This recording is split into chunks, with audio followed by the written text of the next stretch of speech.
గారు is not an innocent person first.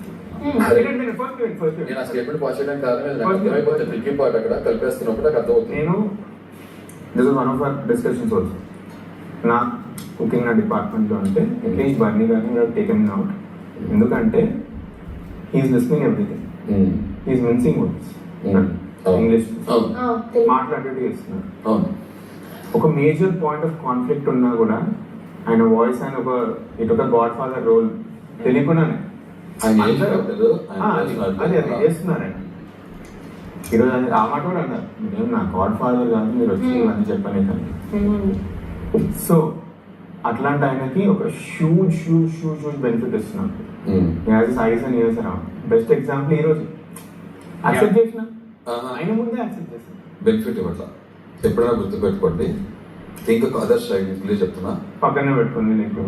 ఎప్పుడైనా సరే ఆ కిచెన్ కుక్ టేబుల్ టాప్ ఉందో ఆ దాని సరౌండింగ్స్ ఉన్న వాళ్ళకి ఎంత ప్లస్ అనుకుంటారో వాళ్ళకి అంత మైనస్ వస్తుంది. బర్నీ గారు ఉన్నారు కాబట్టి వాళ్ళు బర్నీ గారు తెలుసారు. ఇలా కాకుండా డిష్ వాష్ కానీ ఇంకెక్కడైనా పెడితే బర్నీ గారు తెలియదు మన ఎవరికి. That's also very good. Hot seat.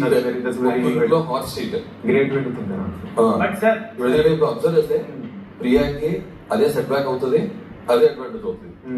ఇది ప్రియా హ్యాండిల్ చేసుకుంటారు అనేది కత్తి మీద సాము లాంటిది. కుకింగ్ సెక్షన్ అంతా కూడా అక్కడే సంజన బయటపడేది. చాలా చాలా తనుజ సార్ చాలా చాలా గుడ్ వే. తనుజ అక్కడే బయటపడ్డాడు. ఇది ఓకే పర్ఫెక్ట్. కాబట్టి లెట్ దెమ్ కంటిన్యూ. ఇంకా కలర్స్ కనబడతాయి, ఇంకా కలర్స్ కనబడతాయి.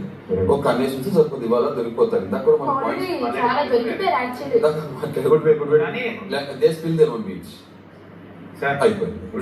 ఆయన సైడ్ రాంగ్ ఉంది కాబట్టి దొరికారు.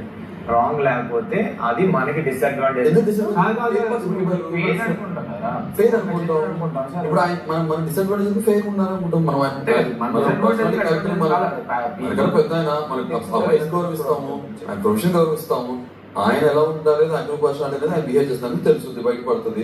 ఇక్కడ వచ్చినప్పుడు డిస్కషన్ అవుతుంది. పాప నాకు ఇందాక నుంచి కన్ఫెషన్ నుంచి నేను మాట్లాడుతూ చెప్తున్నారు, నాకు అది నేను నచ్చదు. ఎందుకంటే ఆయన బర్త్డే ఇవ్వరా మనకన్నా పెద్ద ఆయన, కానీ తెలియకుండా ఆయన వైట్ పడిపోయారు, పాపం ఇరుక్కుపోయారు సిచ్యువేషన్. ఆయన ఒక మాట యూజ్ చేస్తున్నారు, అవుట్ ఆఫ్ హ్యూమానిటీ. హ్యూమానిటీ అవుతుంది అదొకటి రైట్ పాయింట్.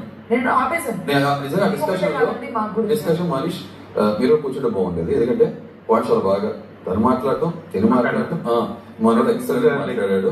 నాకేమంటారు వద్దు అనుకున్నాను నేను అసలు ఒక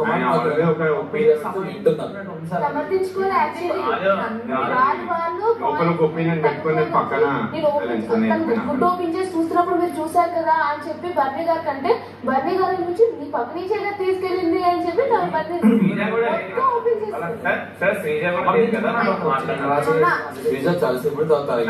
ఇద్దరు వెళ్ళిపోయినప్పుడు ఇద్దరు దొరికిపోయారు. ఈయనేమో మొత్తం ఆవిడ మీదకి వెళ్తారు, ఆవిడేమో ఈయన మీదకి వెళ్తుంది. అసలు అలా టైంలో మనం మాట్లాడుకుంటారు. మీరు మమ్మల్ని ఎంటర్టైన్ చేయండి, విషయాలు చెప్పండి. మొత్తం విషయాలు చెప్తున్నారు వాళ్ళు. అప్పుడు మీరు ఒక మాట్లాడతారు అనమాట. మీరు ఇద్దరు కలిసి మాట్లాడుకుంటారు రమ్మంటే కలిసి ఇద్దరు దొంగలు ఒకసారి ఎదురు నుంచి పెడితే నువ్వు దొంగ చెప్పుకుంటారు. మీ ఇద్దరు మాట్లాడి పక్కన మాట్లాడుతున్నారు, చెప్తారు, మాట మార్చేస్తారు. కాబట్టి సరే బట్ ఓకే, మాక్సిమం పాయింట్స్ వచ్చేసినాయి. కెమెరా రికార్డ్ అవుతాయి, మైక్స్ రికార్డ్ అవుతాయి.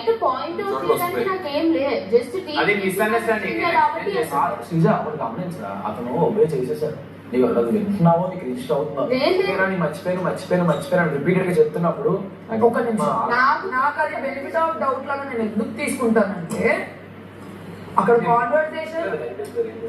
కాన్వర్సేషన్ ప్రాపర్ గా జరిగింది. 5 minutes జరిగిన తర్వాత మనీష్ ఫస్ట్ టైం కాదు, నేను నీ పేరు తీసుకుంటున్నాను నా కాన్వర్సేషన్ లో.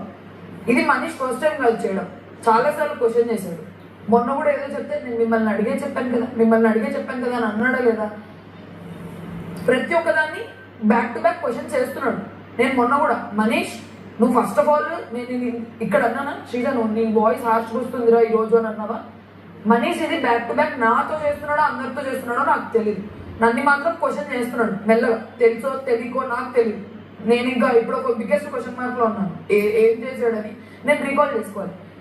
అంత కాన్వర్సేషన్ అయిపోయిన తర్వాత అక్కడికి వెళ్ళిన తర్వాత డైరెక్ట్ గా ఇలా ఫేస్ మీద ఎలా ఇచ్చారు అడిగిచ్చారా అని అన్నాడు. నేనేమనుకోవాలి, ఫ్లిప్ అయ్యాడు అనుకోవాలా, మంచోడు అనుకోవాలా, మర్చిపోయాడు అనుకోవాలా? సేమ్ కాన్ఫ్లిక్ట్ నాకు రాంగ్ మ్యాటర్ లో వచ్చింది. రాము కూడా అదే డిఫెండ్ చేసుకుంటున్నాడు, నాకు గుర్తులేదు. అండ్ ఇంకోటి ఏమన్నాడు, మీరు టీలు ఎలా ఇస్తున్నారో అలానే నేను ఎగ్గిచ్చానని అనుకున్నాను, కానీ నాకు సంజన గారికి కాన్వర్సేషన్ రాలేదు అన్నాడు. అతనే ఎలా అయితే ఇతను రాముని ఎలా అయితే డౌట్ చేస్తున్నాడో నేను ఇతన్ని డౌట్ చేయడంలో తప్పేంటి? నాకు ఇది ఒక్కసారి క్లారిటీ ఇవ్వండి. నేను ఏదైనా చేసి నేను పిలుస్తున్నప్పుడు తన అడ్డు చెప్పడం రైటా రాంగా? అది కదా ఇప్పుడు కలెక్టివ్ డెసిషన్ దాని మీద కలెక్టివ్ కాదు, అది దాని తప్పేంటి? అక్కడ సంజన గారిని నేను తీసుకొస్తున్నాను, అక్కడికి సంజన గారు నేను రానంటున్నారు. నువ్వు మనీష్తో అని చెప్పి నేను వస్తా అంటున్నారు. నేను మనీష్ని పిలిచి మనీష్ 2 minutes మనీష్, ఎందుకంటే నాకు వినాలని ఏం తీసుకురాకుంటున్నారు కన్ఫరెన్స్ చేసి మొత్తం కాదు. ఇక్కడ ఉన్న వాళ్ళ పర్స్పెక్టివ్ ఏంటి, సారీ చెప్పాలి అని. ఆమె నా దగ్గరకు వచ్చి వదిలేండి వదిలేండి అనడం కాదు, అసలు ఆమె ఏం మాట్లాడాలనుకుంటున్నారు నాకు వినాలని.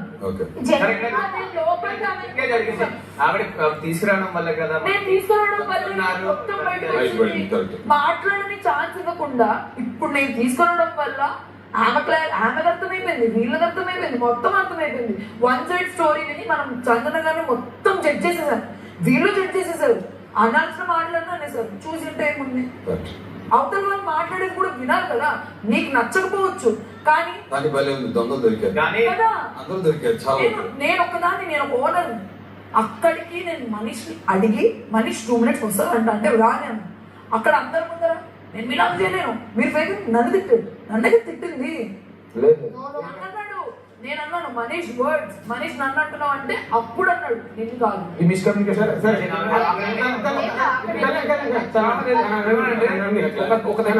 నాకేమో కదా అనేది ఆమెకి క్యాలిక్యులేషన్ ఉన్నాడు. నేను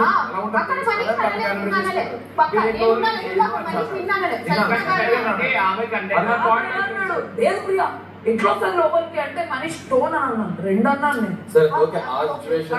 చెప్పాడా లేదా నాకు ఇప్పుడు నన్ను టోన్ అని నన్ను ఎలాగైతే వచ్చాడో నా సిచ్యువేషన్ లో ఉండాలి.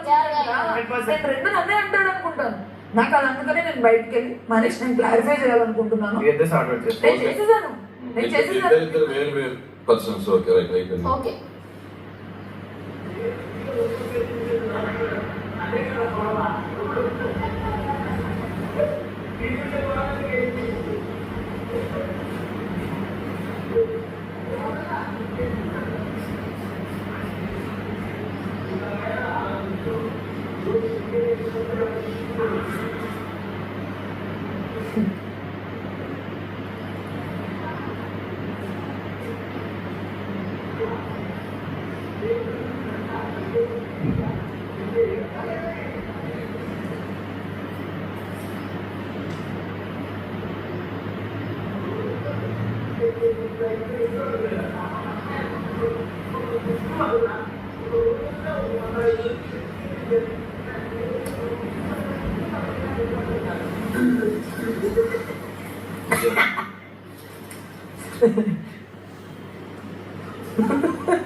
తల్లి చూసి నవ్వుతుంటాను అప్పుడు